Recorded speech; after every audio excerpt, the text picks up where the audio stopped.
The single greatest predictor of a long and healthy life isn't your cholesterol or even your genes. It's something your doctor almost never asks you about.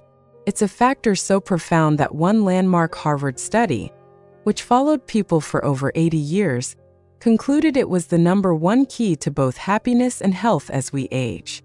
Hello, my wonderful friends. I'm Dr. Emily Hart, a researcher who has spent decades studying how we can live not just longer, but better. And I'm here today to share a powerful scientific truth that has been hiding in plain sight. Before we dive in, I would just love to know where you're watching from today.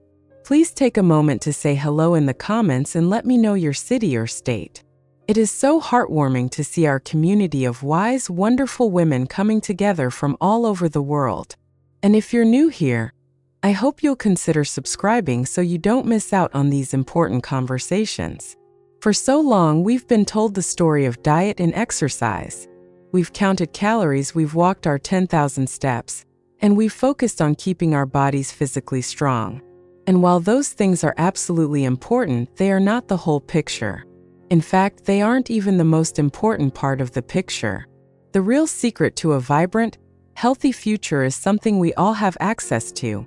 And it's time we started treating it with the same respect we give our physical health. The single most important daily habit for adding healthy years to your life is nurturing your connections with other people. It's that simple and that profound. I want you to think of it this way. We all know about our physical immune system, that amazing network of cells that fights off colds and infections. But cutting-edge research reveals we also have what I call a social immune system.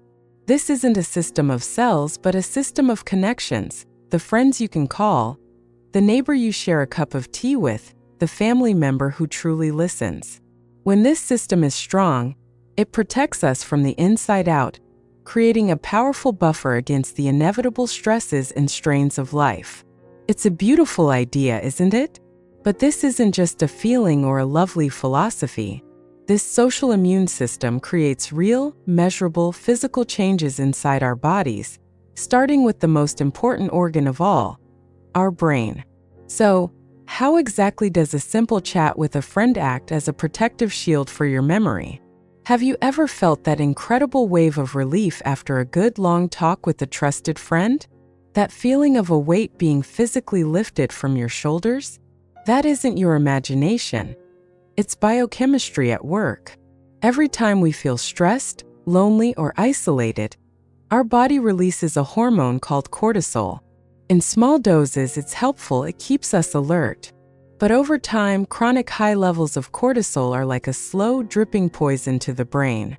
It can damage the hippocampus, which is the memory center of our brain, making it harder to recall names, dates, and precious memories.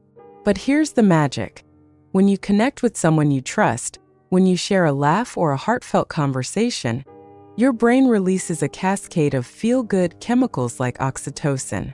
This beautiful hormone acts like a natural antidote to cortisol, lowering its levels and creating a calm, safe, and healing environment for your brain cells to thrive. And here's the part that researchers are so excited about, and it might truly surprise you. Scientists at Rush University followed older adults for years and found that those with high levels of social engagement had the brain health of people decades younger, even if their brains showed physical signs of Alzheimer's disease. Let me say that again.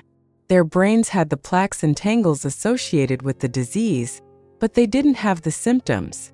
Their rich social lives had built what's called a cognitive reserve, like a mental savings account, that allowed their brains to find new pathways around the damage. Isn't that just incredible? It suggests that friendship can literally build a more resilient brain. Does this make you think of a specific friendship that has been a lifesaver for you? I would be so moved to hear about it in the comments.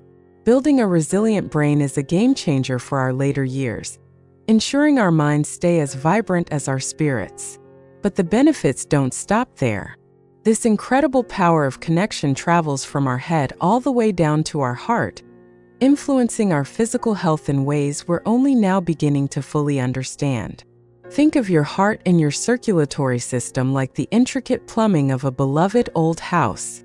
Stress is like turning the water pressure up too high all the time. It strains the pipes, causing wear and tear over the years. This is essentially what chronic high blood pressure does to our arteries. It's a silent stressor that can lead to some of our most serious health problems. But when you feel seen, heard, and connected to others, your body physically relaxes. Your entire nervous system shifts from that exhausting fight or flight mode into a healing rest and digest state. This isn't just a feeling. It's a measurable physiological shift. Your blood vessels literally widen, which naturally lowers your blood pressure. A simple warm hug from someone you care about has been shown in studies to have an immediate, measurable effect on both blood pressure and heart rate. It is truly like a daily dose of medicine that costs nothing and has only wonderful side effects. And it goes even deeper. Studies have shown that people with strong social ties have more robust immune responses. They actually produce more of the natural killer cells that are our body's first line of defense against viruses and even some forms of cancer.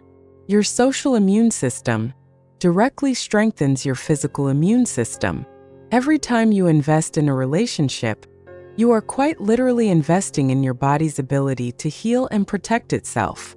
Knowing the incredible science behind this is so empowering. It reframes a simple phone call or a coffee date from a pleasant pastime into a vital act of self-care.